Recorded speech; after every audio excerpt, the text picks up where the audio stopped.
often associate the sound of waves with serenity. But did you know it can sometimes become unbearable? It's best to see these 15 monster waves caught on camera from the safety of your home. Stay tuned to this channel for the juiciest topics on the planet. Teahupoo, Tahiti. With over 5 deaths and counting, the wave at Teahupoo is one of the deadliest in the world. If you do a quick Google search on surfer deaths at Teahupoo, you'll find related results. While some nearly died from their experience there, others never lived to tell the tale. The most notable death occurred in 2001 when Bryce Terrier, a local charger, was out surfing. He got sucked over the falls while trying to duck dive a 12-footer, broke his back in 3 places, and fell into a coma. He succumbed to the injuries 2 days later and died. His death is one of the most violent wave-related deaths in history. Puerto Escondido, Mexico. Many tourists have been victims of Puerto Escondido waves. From Cassidy to Jay Adams to Noel Robinson, we can't shrug off the damage this wave has caused. The problem with this area is that many tourists may have died, and we don't have their records. However, recent improvements in lifeguard protection have positively affected the recent visitors. After Mark Healy nearly lost his life from the waves, he wondered how he didn't die because death flashed before him several times. It took him a long time to recover from the shock. Waimea Bay, Hawaii. After Dickie Cross appeared at Waimea, the world was put on notice of how dangerous big wave surfing is. Cross and Woodry tried to paddle out at Sunset Beach when an aggressive northwest swell began filling in. As each set grew larger, the men paddled 2.5 miles down to Waimea so they could make it to the beach. While Brown made it, Cross didn't. To this day, they have not found his body. It wasn't until years later that anyone would try their luck out on there. In 1995, California's Donnie Solomon died from the waves.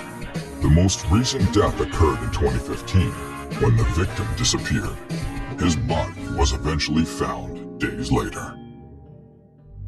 Mavericks, California. Mavericks has given the big wave community a reason to pause and reconsider some decisions. It's a fast and furious wave that produces a rare left-hander. To make matters worse, it also has shark-infested waters, and sometimes it's foggy. Mark Fu's death in 1994 made the news for the wrong reasons. Another man died in 2011 for a related reason. Simon Miloski drowned, and Jacob Trent and his aspiring charger nearly died. It's been from one horrendous event to another. Mavericks instills a high dose of fear, anxiety, lack of confidence, and cold in the veins of everyone who tries to challenge it. It has a notorious reputation for being the deadliest wave on Earth. Nazaré, Portugal. Also called Portugal's monster, Nazaré is a gorgeous travel destination for adventurous tourists. It's one of the deadliest and biggest waves ever surfed. A Hawaiian once told a journalist that the ocean is not of riding waves, but death. The area is much larger because of the Nazaré Canyon, and it's also so deadly that Maya Gabeira, a big wave surfer, nearly died in 2013. In winter, the wave of North Beach is 50 feet high. On memorable days, it could go as high as 80 feet. In October of 2020, Antonio Laureano, a Portuguese surfer, surfed a 101-foot wave and survived. Piahi, or Jaws of Maui, Hawaii. According to the Maui Guidebook, Piahi is the biggest wave surfed globally. Although the spot got its name from the famous Thriller, it is deceitful.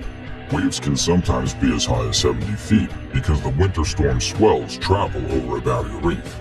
Surfers are towed into the breaking waves by jet skis to generate enough speed to surf the dangerous waves. Conditions change quickly here, as they can switch from a peaceful zone to a death-defying arena within seconds. Jaws became one of the most famous waves in the world after some expert surfers invented toe-in surfing. Dungeons, South Africa. Dungeons is a treacherous wave for many reasons.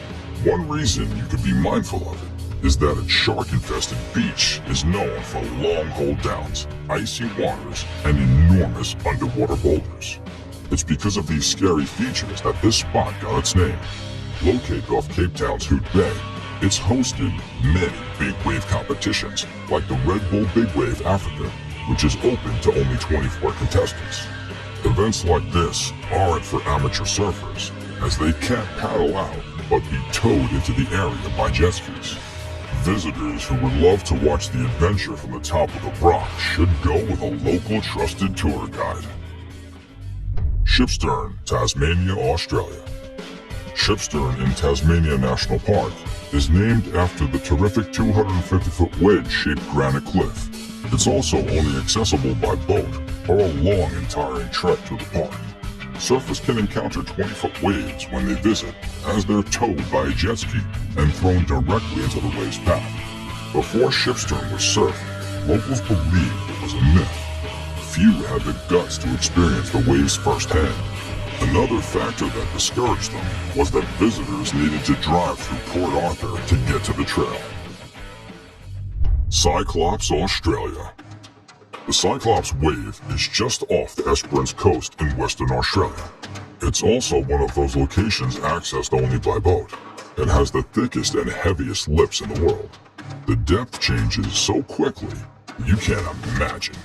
When the swells roll in, they blast all of their might onto the razor-sharp coral, causing Cyclops to engulf themselves. While some expert wave riders would take on this challenge, others prefer to face the real Cyclops because it's the lesser evil.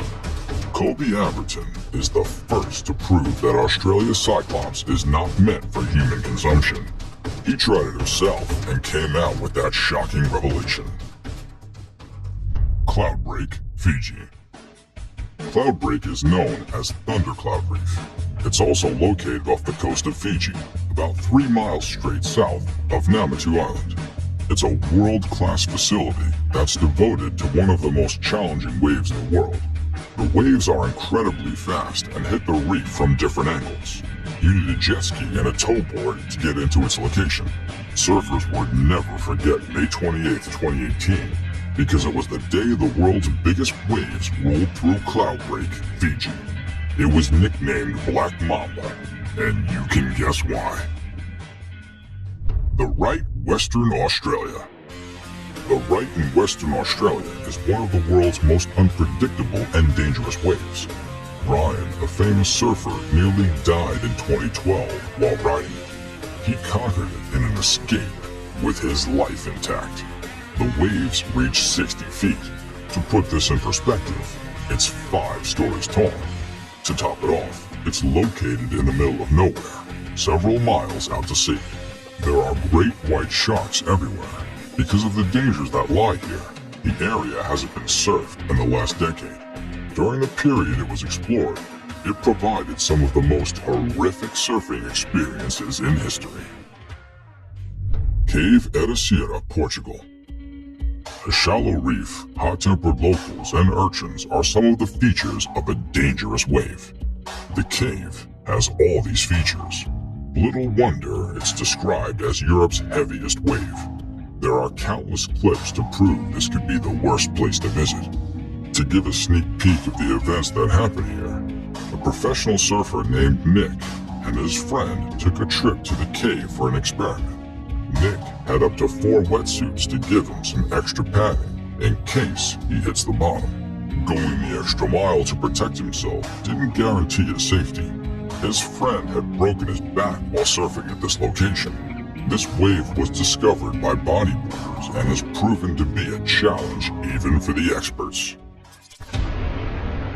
And to our best pick. This entry features the world's most filmed, photographed, and competitive waves on the planet. Pipeline, Hawaii. The data from this wave is sickening. The pipeline has killed more surfers than any site in the world. Since 1989, over 7 surfers have died, while they have rushed several others to the hospital for injuries. In 2015, Evan Geiselman nearly paid the ultimate price there. He hit the bottom and became unconscious before another man heroically pulled him out to the surface. Resuscitation started promptly, and that was why he survived. Ask anyone who charges pipe frequently, and they'll narrate their near-death experience with the killer waves. The world's most famous wave is not so kind to spare beginners, intermediate, and even advanced riders with poor wave reading skills. The best time of the year to surf here is between October and March. Lunada Bay, California, USA. Lunada is one of the best right handlers in California. This wave ranges between 6 and 20 feet. Although it's not so dangerous, the locals make it even more deadly. Locals, who are mostly men, often slash tires, fight, and throw stones at visitors who want to have a glimpse of the beach. Some people manage to go and return to find their vehicles vandalized and their valuables thrown inside the water. The authorities are handicapped and can't do anything about the situation. Every year, people drown due to dangerous currents in the surf. If Lunada Bay boys don't come after you, the waves would. Tarkwa. Tarkwa is a beach break located in the city of Edo in Lagos, Nigeria. The wedging peaks make this site an extremely fun place and an exciting ride. The community of local surfers also makes this place special.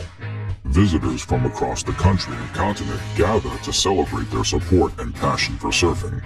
Sadly, this beach has one of the most dangerous waves globally, all thanks to pollution. Millions of industrial waste and sewage are pumped into the ocean yearly. It's normal to surf past garbage and on a few corpses too. Until next time, adios.